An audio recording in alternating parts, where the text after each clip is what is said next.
Completing the square with algebra is actually, look, it looks complicated, it looks disgusting, and actually it isn't the nicest thing in the world, but it really comes down to two things. A, how good your fractions are.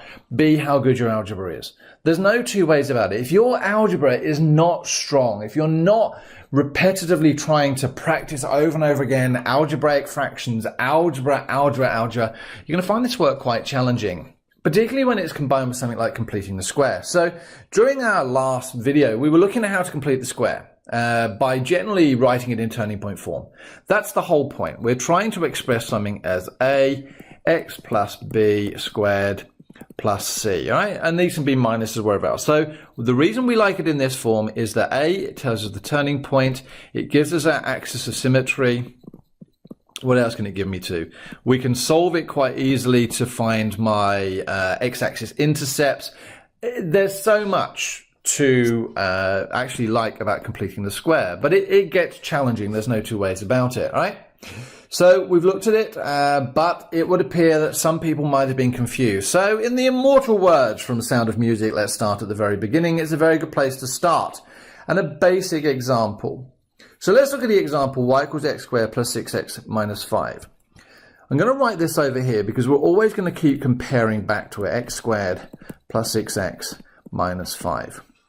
So first things first, the rules state if there is a 1 in front of the x squared, and there is, then you just half the middle term and write it in a second set of brackets. So the first part of my completed the square form will have x plus 3 squared. Now you're going to turn around and say, but why? Well, watch. If I actually take x plus 3 squared and actually square it out, that's the same as x plus 3 multiplied by x plus 3, which gives me x squared plus 6x plus 9. Now, this is my reference equation here. What do we notice? X squared plus 6x, x squared plus 6x.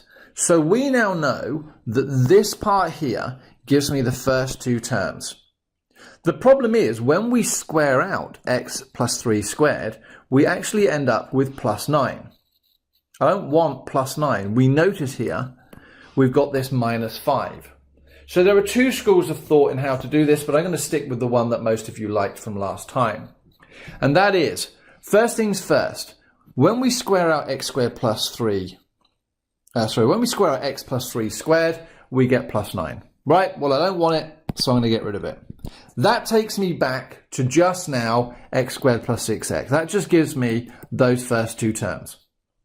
That's not the equation we want. We need it to end up in minus 5. So I now need to take away 5 to give me the equation I want. So that now gives us x plus 3 squared minus 14.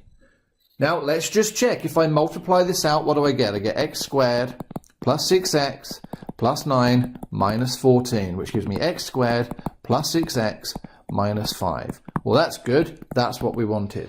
So the point of it is you are looking at these first two terms here. You half the middle term, which gives us the thing inside the bracket, which we now know will give us those first two terms. The problem is, as a consequence of squaring this out, we're going to end up with a number, like we had here with this plus 9, that we didn't actually want. So we get rid of that plus 9 and then say, well, now I need to get this number here. Gives me minus 14. That, ladies and gentlemen, is the basics behind completing a square.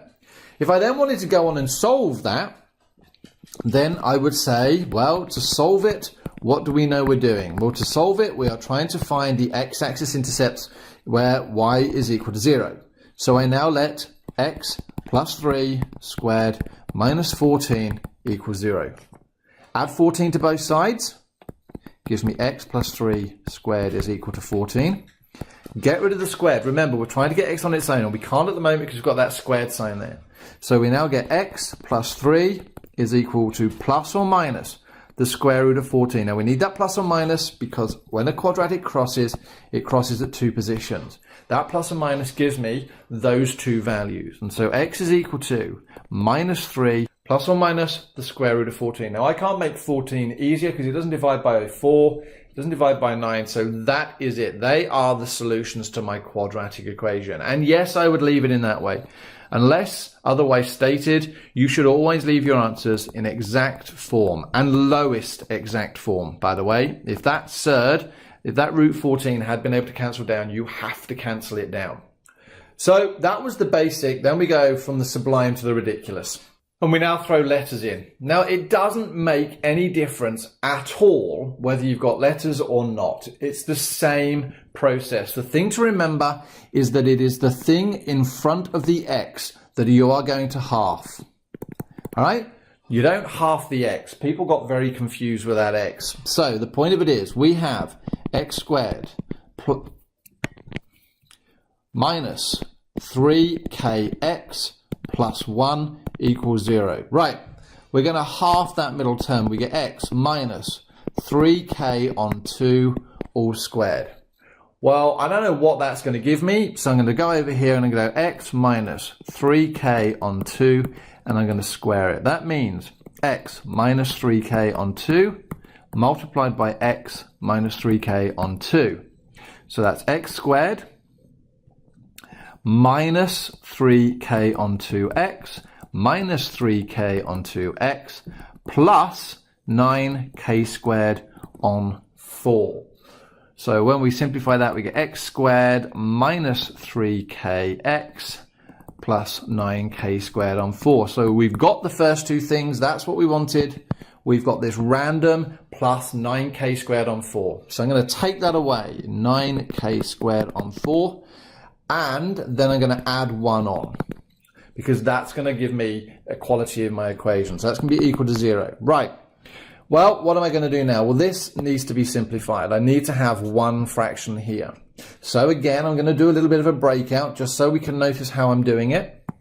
So we've got 9k squared on 4 plus 1. Well, we can only add fractions when they have a common denominator. So I can now make that 9k squared on 4 plus 4 on 4. That's 4. I've got minus 9k squared plus 4. Or just to write it in a slightly nicer way, 4 minus 9k squared on 4. Right, so we get x minus 3k on 2 squared plus 4 minus 9k squared on 4 equals 0. Right, well, now remember, I want to solve. We've got to solve this. So how do we solve it? Well, the first thing we do is we move our fraction over. So this is now going to move over here. What's that going to give me? X minus 3k on 2 all squared is equal to minus 4 minus 9k squared all over 4. Now, that minus sign can multiply out, and that gives me x minus 3k on 2 all squared is actually equal to 9k squared minus 4 on 4. Now, if you don't know what I've done there, I've multiplied minus by the 4, so there's my minus 4, and the minus by the minus, which gives me a plus, and I've just rearranged things around because we don't like starting fractions with negative numbers.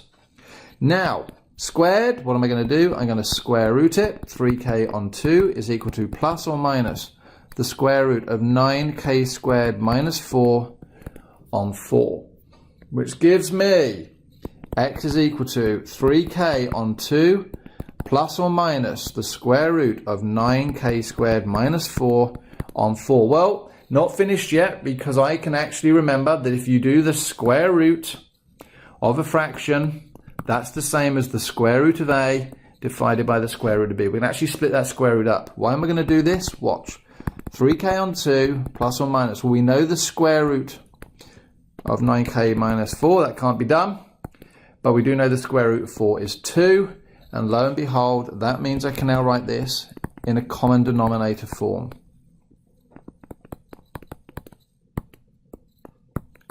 And as disgusting as that looks, that's actually my answer. No, you cannot square root under this. Please don't try and square root that. Honestly, it's just not going to work. But those are your two solutions. 3k plus or minus the square root of 9k squared. What is complicated there? Nothing. Well, nothing, unless you don't know what your fractions are and you don't know how to do fractions. So if you are looking at this section here where I actually just added those two fractions together and you're going, what the Jiminy? then that worries me a little bit. All right, that's the stuff you need to practice. Find some exercises somewhere and practice and practice and practice again. All right, if you're not sure how to complete the square, that's this level here. That worries me. Go back to the basics, practice it with numbers.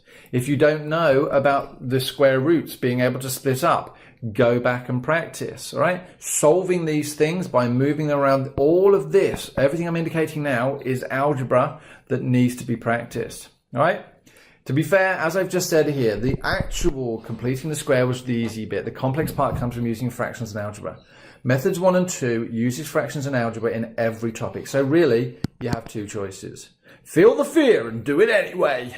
Yes? Or invent a camouflage suit and run away.